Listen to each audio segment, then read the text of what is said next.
setiap urusannya. Begitu juga semua kita yang hadir di sini, semoga Allah sembuhkan penyakit kita, mudahkan segala urusan kita. Bismillahil Fatihah. Assalamualaikum warahmatullahi wabarakatuh.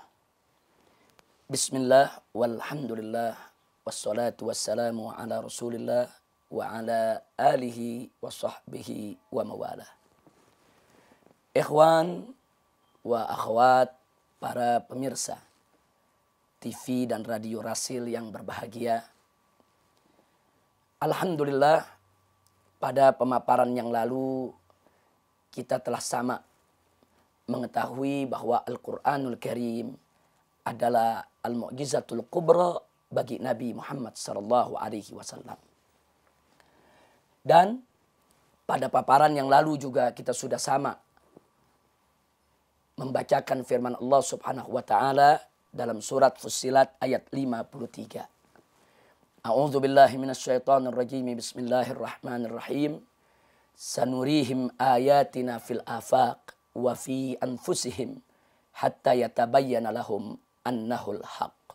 Shadaqallahul azim. Dalam ayat ini Allah Subhanahu wa taala telah menjanjikan, di mana Allah menyatakan, kami akan perlihatkan kepada mereka, yaitu mereka-mereka yang mendustakan Al-Quran, tanda-tanda kebesaran kami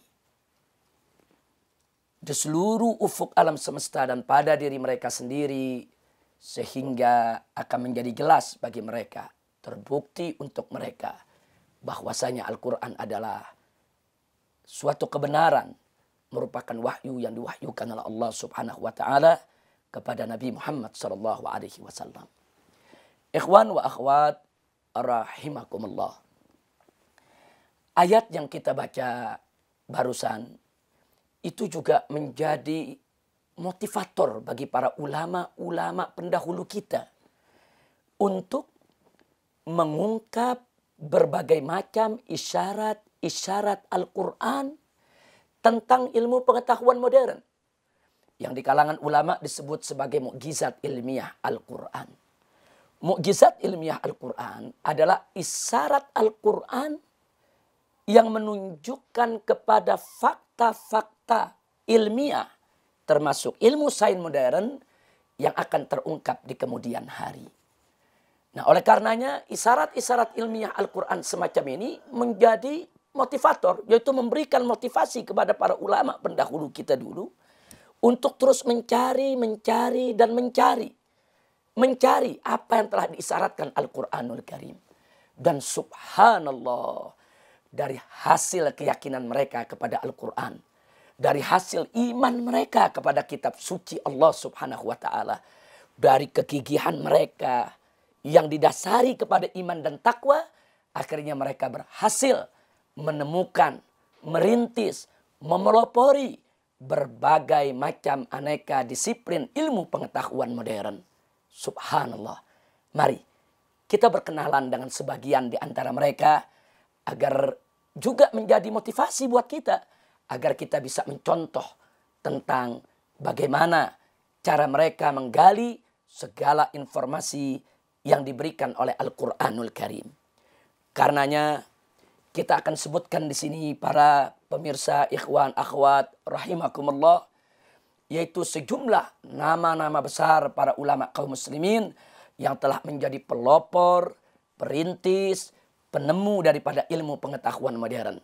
Yang ternyata orang-orang di barat pun tidak memungkiri bahwa mereka memang sebagai penemu dan perintisnya. Yang pertama, di sana ada ulama yang bernama Jabir ibnu Hayyan al-Azadi al-Kufi. Beliau dilahirkan pada tahun 101 Hijriah dan wafat tahun 197 Hijriah. Orang-orang barat memanggilnya Geber. Orang-orang barat menyebutnya Geber. Siapa beliau Jabir ibnu Hayyan? Beliau adalah perintis ilmu kimia. Kemudian yang kedua, ada yang bernama Muhammad ibnu Musa al-Khwarizmi yang dilahirkan tahun 164 Hijriah dan wafat tahun 232 Hijriah. Orang barat menyebutnya Guaresmo. Nah, siapa ini? Al-Khawarizmi. Al-Khawarizmi ini adalah perintis ilmu matematika dan peletak ilmu aljabar dan juga merupakan penemu ilmu aritmatika. Dan yang tidak kalah menakjubkannya, beliaulah yang menemukan angka 0. Sebelum zaman Khawarizmi, umat manusia belum mengenal angka 0. Baik 0 dalam alfabet atau dalam angka, yaitu yang sekarang disebut sebagai angka Latin, atau dalam angka dalam tulisan Arab dengan titik atau dengan bulat. Itu semua ditemukan oleh ulama kaum muslimin. Kemudian yang ketiga, masih ada Abu Yusuf Yaqub Ibnu Ishaq Al-Kindi. Orang-orang barat menyebutnya Al-Kindus. Inilah penemu daripada ilmu fisika. Beliau lahir tahun 188 Hijriah dan wafat tahun 260 Hijriah. Kemudian yang keempat masih ada Abul Hasan Thabit Ibnu Qurrah. Nah, beliau ini dilahirkan tahun 221 Hijriah dan wafat tahun 284 Hijriah. Siapa beliau? Beliau adalah peletak ilmu fisika matahari. Dan yang menakjubkannya, beliau juga penemu segi 4 magic. Subhanallah. Segi 4 magic itu adalah satu persegi yang dibagi menjadi 9 kotak, yang kemudian setiap kotak diisi dengan angka-angka, yang kemudian hasil jumlah daripada angka-angka tersebut, baik kolom atau baris ataupun diagonal, semua jumlahnya adalah 15. Subhanallah. Nah, kemudian masih ada lagi yang kelima, yaitu Abu Abdillah Muhammad Ibnu Jabir Al-Battani, yang lahir pada tahun 240 Hijriah dan wafat tahun 317 Hijriah. Nah, beliau ini di barat disebut Al-Bateknius. Al-Bateknius maksudnya adalah Jabir Al-Battani, Ibnu Jabir Al-Battani. Siapa beliau? Beliau adalah peletak prinsip trigonometri. Beliaulah yang menemukan sin, kos, tangen, dan kotangen. Subhanallah. Kemudian masih ada lagi selain mereka, yaitu Abu Bakar Muhammad Ibnu Zakaria Ar-Razi. Di barat disebut Razes. Beliau adalah bapak kimia klinik kedokteran. Kemudian yang ketujuh masih ada lagi Abul Qasim Khalaf Ibnu Abbas Az-Zahrawi, yang dilahirkan tahun 325 Hijriah dan wafat tahun 404 Hijriah. Beliau adalah perintis ilmu bedah kedokteran.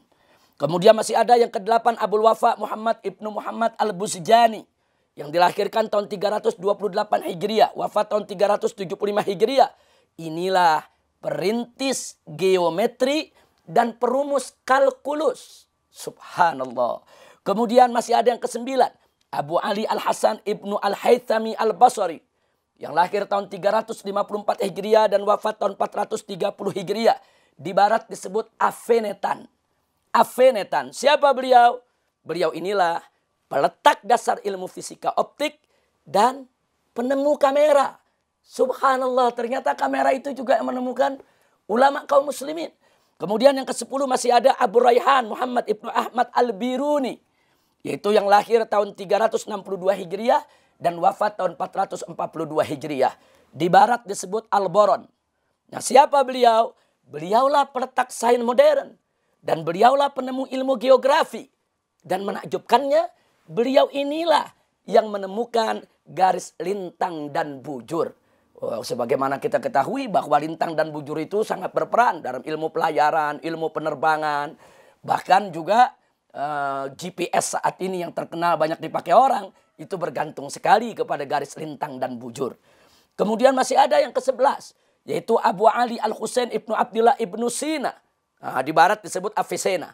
Dilahirkan tahun 370 Hijriah, wafat tahun 428 Hijriah. Nah, beliau inilah bapak ilmu kedokteran. Dan apa prestasi beliau dalam dunia kedokteran? Di samping beliau meletakkan dasar-dasar ilmu kedokteran, beliau adalah penemu alat suntik. Dan beliau juga penemu daripada obat bius. Subhanallah walhamdulillah. Nah, kemudian yang ke-12 masih ada Abul Fath Umar Al-Khayyam. Beliau ini seorang penyair yang hidup dari tahun 440 Hijriah sampai 525 Hijriah. Tapi menakjubkannya, ternyata beliau bukan hanya pandai bersyair, tapi beliau adalah penemu ilmu geometri analisa. Subhanallah. Yang ke-13, masih ada Abu Marwan Ibnu Zuhr. Itu yang hidup dari tahun 464 sampai 557 Hijriah. Di barat disebut Avenzoar. Siapa beliau? Beliaulah yang mengembangkan ilmu kedokteran Ibnu Sina.